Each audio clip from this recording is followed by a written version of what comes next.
tere, õpetaja Kairi siin. Täna vaatame, kuidas naturaalarve ümardada. Olen siia tahvlile välja kirjutanud 2 arvu, mis iseloomustavad Eesti rahvaarvu.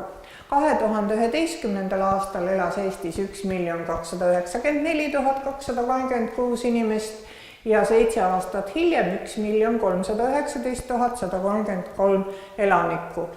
Niimoodi rahvaarvu meeles pidada on suhteliselt keeruline ja ka selle rahvaarvu lugemine on päris raske ettevõtmine. Ja nüüd tulebki siis appi ümardamine. Ümardamisest rääkides võtame need samad arvud ja vaatame siis kõigepealt, kuidas ümardada kümnelisteni. Selleks võtamegi arvu 36 ja vaatame teda kümnelisteni ümardades. Mis tähendab kümnelisteni ümardamine? Kümnelisteni ümardamine tähendab seda, et üheliste kohale tulevad nullid. Ja siis vaatame, kas üheliste järgus olev arv on 5 suurem või 5 väiksem.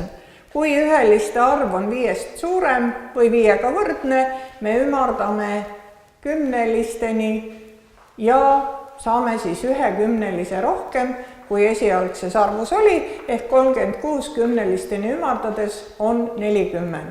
Ja nüüd, kuna järgmine arv on 33, siin ühelisi on 5 vähem, siis kümnelisteni ümardamine annab tulemuseks 30. Vaatame veel ka sajalisteni ümardamist. Võtame need samad arvud 236 ja 133 ning ümardame sajalisteni. Sajalisteni ümardamine tähendab seda, et nii kümneliste kui üheliste kohale kirjutame nullid. Ja siis järgime täpselt sama reeglit, ainult et nüüd me siis vaatame kümnelisi, kas kümnelisi on 5 vähem või 5 rohkem ja vastavalt sellele siis otsustame, kas lisame sajalisi juurde või mitte. Antud ümardamiste tulemustel lisada sajalisi pole vaja, ehk siis sajalisteni ümardades saame tulemused 200 ja 100. Sama reegel kehtib ka tuhandeliste korral. Tuhandeliste puhul jääb lõppu 3 nulli ehk ei ole, jääb madalamaid järke, me ei kirjuta muude numbrite kui nullidega ja jälgime jälle samat reeglit. Vaatame siis järgnevat järku, milleni ümardada vaja on ja otsustame, kas suurendame või vähendame. Ehk siis selleks, et nüüd jätta seda Eesti rahvaarvu meelde, on ju palju lihtsam ümardada näiteks see arv 100 tuhandelisteni. Ja mis me saame? Meil on vaja vaadata 2-le järgnevat 9, mis annab meile siis tulemuseks, et me peame 100 tuhandelisi suurendama, ehk ligikaudu elas siis Eestis 1 300 000 inimest.